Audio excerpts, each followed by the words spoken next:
बिस्मिल्लाहिर्रहमानिर्रहीम। अस्सलाम वालेकुम साथियों, यहाँ पर मैं आप के सामने एक नई वीडियो लेकर हाज़िर हुई। इस वीडियो में हम बात करेंगे कुछ हज़रत सुलेमान अलैहिस्सलाम के शाही तख्त के मुतालिक, जिसका जिक्र हमें हमारी किताब कुरान मजीद में भी मिलता है।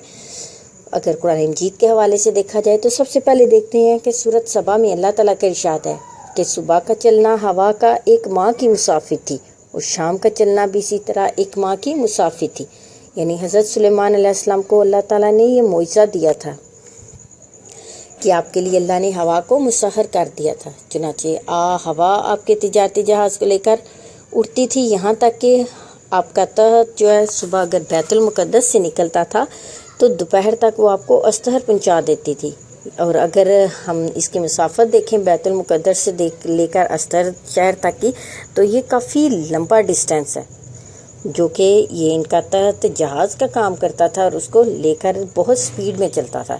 इसी तरह रात को आप अगर हरासा में गुजारते थे, यानी मुफस्सिरीन का कहना है कि आप सुबह से शाम तक के सफ़र में एक माह की मुसाफिर कर लेते थे।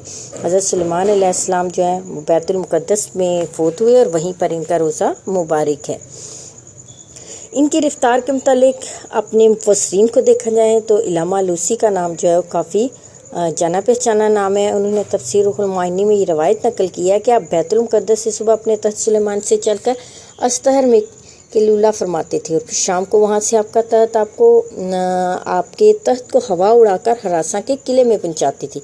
और रास्ते में जब तख्त चलता था तो हज़रत सुलेमान और उनके साथ पर परिंदे जो हैं वो साया किए रखते थे। इसी तरह उनके साथ और अम्बिया और उलमा और जन्नात भी होते थे। जहाज़ पर कहा जाता है कि ये इतना बड़ा उनका तख्त था कि इसके ऊपर 6 लाख कुर्सियाँ लगी हुई थी। तख्त सुलेमानी ये कहने को हवाई तख्त था, मगर इसकी तेज़ रफ्तारी ऐसी थी कि सुबह से दोपहर तक इतने वक्त में एक महीने की मुसाफिर तय कर लेता था। फिर दोपहर से शाम तक एक महीने की मुसाफिर, यानी एक दिन में 2 महीने का जो सफ़र है, 2 मंथ की ट्रैवलिंग जो है वो ये तख्त एक दिन में कर लेता था।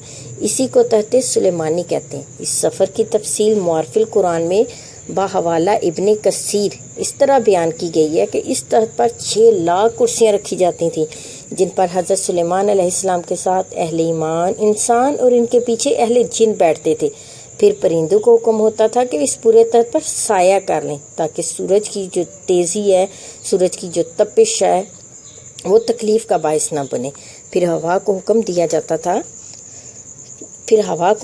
जाता था कि वो इस अजीम शान मजमे को उठाकर जहाँ का हुक्म होता वहाँ पहुँचा देती। और इसमें मज़े की बात यह है कि हज़रत सुलेमान अलैहिस्सलाम जो है इस सारे सफ़र में सर झुकाए हुए अल्लाह के ज़िक्र शुक्र में मशगूल रहते थे। दाएं बाएं इधर उधर, जैसा कि रेलगाड़ी के सफ़र में या हवाई जहाज़ के सफ़र में लोगों की आदत होती है कि कुछ ना कुछ देखते रहते हैं और अपने अमल से तवाज़ो का इजहार फरमाते हैं, जबकि हज़रत सुलेमान अलैहिस्सलाम का ऐसा कोई भी अमल ना था, बल्कि वो जितनी देर सफ़र में रहते अल्लाह ताला का शुक्र अदा करते रहते और उसकी इबादत करते रहते।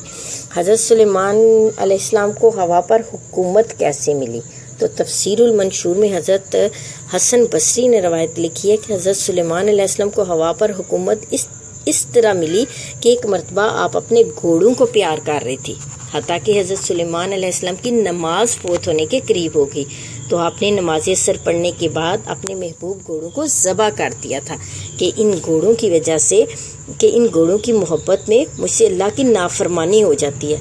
अल्लाह को आपकी ये कुर्बानी इतनी पसंद आई कि अल्लाह ने आपको हवा पर हुकूमत अता फरमा दी। तो अगर आपको ये इन्फॉर्मेशन अच्छी लगे तो मेरी वीडियो को लाइक करना और मेरे चैनल को आप सब्सक्राइब करना मत भूलिएगा। शुक्रिया।